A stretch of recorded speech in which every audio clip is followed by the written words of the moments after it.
Hello friend, ये induction cooker आपका Prestige company का है और ये आपका 1200 वाट में होता है। जैसे ही हम आपके सामने इसको ऑन कर रहे हैं तो आप ये देख पा रहे हो इसमें E9 का फॉल्ट आ रहा है।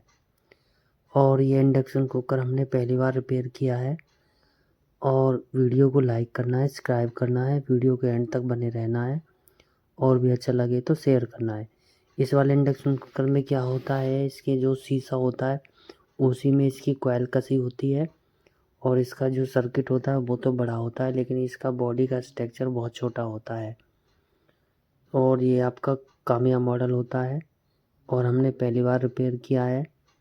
मैं यही कहूँगा, अगर आपके पास अगर E9 का फॉल्ट आता है तो आपको ये नहीं है कि इसका साइड वाला लेटे वाला कैपेसिटर ख़राब होता है, लेकिन इसमें ज़्यादातर तो साइड वाला ही ख़राब होता है और सभी साइड वाला ही चेंज करते हैं। उसी से इसका E9 का फॉल्ट निकल जाता है या कोई ट्रैक टूटा होता है।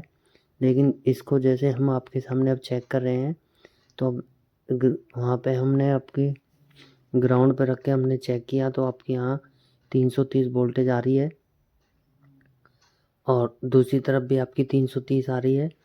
और जो अभी रजिस्टेंस होती है, जब रजिस्टेंस इसमें लगा देते हैं तो ये रजिस्टेंस अपने आप ही हमें वोल्टेज कम करती है, उसी हिसाब से सर्किट में लगाई जाती है। अब मैं आपके सामने चेक कर रहा हूँ तो एक रजिस्टेंस आपकी काली आपकी वोल्टेज निकाल रही है और दूसरी रेजिस्टेंस कोई वोल्टेज नहीं निकाल रही है। अब आप ये देखिए कि आपकी ये 330 लेगी और आपकी 1 वोल्ट निकालेगी। एक रेजिस्टेंस आपकी वोल्टेज निकाल रही है, दूसरी वोल्टेज कोई नहीं निकाल रही है। अब हम आपके सामने इस रेजिस्टेंस को निकालेंगे और नई रेजिस्टेंस आपके सामने लगा के ओके करके दिखाएंगे। और हमारा प्रयास यही होता है, जब भी हम आपके सामने वीडियो डालते हैं 2 दिन में या 3 दिन में, जब हमारा प्रॉपर फॉल्ट निकल गया है, जब ही हम आपके सामने इसकी डाली है। और अब आपके सामने इसको हम चेक करेंगे। चेक करने के बाद इसकी वैल्यू निकालेंगे, वैल्यू के साथ हम दूसरी रेजिस्टेंस में लगाएंगे और फिर आपके सामने इसको हम चला के दिखाएंगे। और ये आपका प्रेस्टीज कंपनी का होता है और ये आपका 1200 वाट में होता है और इसका साइज़ सबसे छोटा होता है। अब मैंने आपके सामने रेजिस्टेंस को निकाल लिया है मैंने, और साथ ही साथ में इसका फ्यूज भी निकाल लूँगा। फ्यूज इसमें क्या है कि नज़दीक आ रहा है, उसकी वजह से ही ना ही तो हमको रेजिस्टेंस को लगने देगा ना किसी और चीज़ को। अब मैं आपके सामने इन दोनों चीज़ों को लगा के आपके सामने इसका E9 का फॉल्ट निकाल के दिखाऊंगा।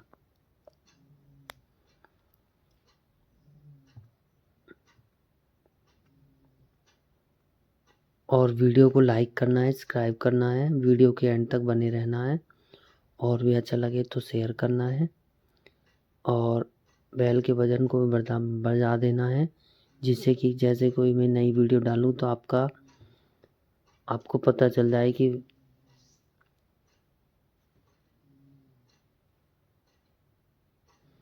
अब मैं आपसे बोल रहा था कि मैं इसमें पहले फ्यूज लगा रहा हूँ मैं, और आपके सामने मैंने इसको लगा दिया है। अब मैंने आपके सामने जो रेजिस्टेंस निकाली, मैं आपके सामने इस रेजिस्टेंस को चेक कर रहा हूँ। के वाली सीरीज में मैंने लगा दिया है तो आप ये देख पा रहे हो कि रेजिस्टेंस हमारी बिल्कुल ओपन हो चुकी है। और मैं अब आपके सामने नई रेजिस्टेंस लगाऊंगा और वैल्यू पे रख के आपको बताऊंगा कौन सी रेजिस्टेंस है।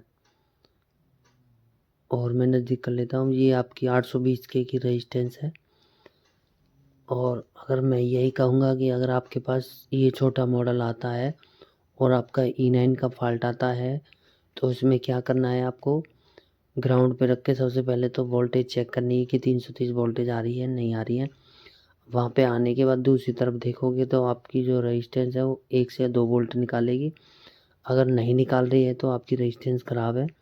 आप ये नहीं कर पाते हो तो आप रेजिस्टेंस को बाहर निकालें। रेजिस्टेंस को बाहर निकालने के बाद के वाली सीरीज़ में लगा के और रेजिस्टेंस को चेक करें। और अगर रेजिस्टेंस आपकी ओपन होगी तो कुछ नहीं बोलेगी और कलर कोड के अनुसार उसकी वैल्यू को आप पहचान सकते हैं। अब मैंने आपके सामने रेजिस्टेंस को निकाल लिया है। रेजिस्टेंस जब हमने निकाल लिए है, चेक कर लिए 820 के किया और मैं आपके सामने इसमें लगा रहा हूँ मैं। और आपके सामने मैं इसको सोल्ड कर रहा हूँ मैं। और एक चीज़ बता देता हूँ, इस मॉडल में जैसे ही आप कोई भी चीज़ या टाँके लगाओगे तो इसके प्रिंट उड़ने चालू हो जाते हैं। तो मैं यही कहूँगा कि जैसे मैं आपके सामने इसमें 60 वाट के आयरन से काम कर रहा हूँ, आप थोड़ा कम के वाट से काम करें, जिससे कि इसके प्रिंट ख़राब ना हो और बाद में आपको भी दिक्कत नहीं आए। ये भी हमें ऐसे पता चला जब भी हम किसी टाँके पे हाथ लगा रहे थे, जब भी वहाँ से पीसीबी इसकी हीट बहुत ज़्यादा हो रही थी, इसलिए मैं आपसे कह रहा हूँ। तो ये वाला काम आप ना करें। और हम आपके सामने अभी फ्यूज के और रेजिस्टेंस को काट लेंगे। काटने के बाद अब आपके सामने हम इसको फिट करेंगे और फिट करने के बाद मैं आपके सामने इसको चला के दिखाऊंगा। चलाने से पहले मैं आपके सामने एक बार इसकी वोल्टेज वगैरह भी चेक कर लेंगे हम।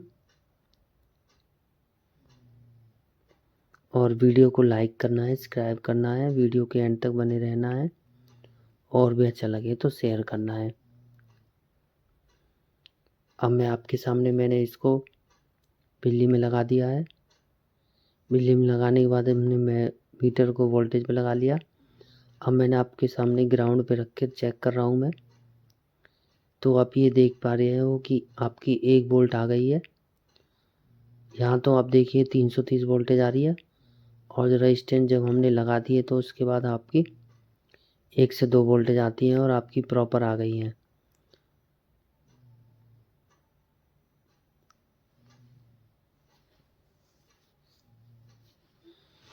अब मैं आपके सामने इसको फिट कर रहा हूँ मैं। और फिट करने के बाद मैं आपके सामने इसको चला के दिखाऊंगा। नहीं अन्यथा कि इसको जो पीसीबी है इसी पीसीबी पर हम रख लेंगे, इसको हम बाद में फिट कर देंगे। इसके सारे कनेक्शन हमने कर दिए हैं। और जैसे ही हम इसको ऑन करेंगे तो आपको संग संग पता चल जाएगा और इसमें किस चीज़ का एरर आ रहा है। अब ये देखिए जैसे हम इसको पहले ऑन कर रहे थे तो यहाँ पे E9 आ जाता था। अब आपका E9 इसमें से अंदर ख़त्म हो गया है और मैंने आपके सामने इस पे बर्तन को रख दिया है और मैं अब आपके सामने इसको चला रहा हूँ। और पहले ही चलाते ही इसमें E9 आ जाता। तो जैसे ही हमने खोल कर देखा तो रेजिस्टेंस आपकी कोई वोल्टेज नहीं निकाल रही। रेजिस्टेंस बाहर निकाला, चेक किया तो आपकी 820 की रेजिस्टेंस थी। और उसके बाद हमने इसमें नई रेजिस्टेंस लगा दी। नई रेजिस्टेंस लगाने के बाद मैं आपके सामने इसको फिट कर दिया। फिट करने के बाद मैं आपके सामने ये ऑन किया है तो आप ये देख पा रहे हो कि इसकी फास्टिंग भी काफ़ी अच्छी तेज़ होती है। और आपका इंडक्शन कुकर E9 का एरर निकल गया है। वीडियो को लाइक, सब्सक्राइब और शेयर करना है। Set okay.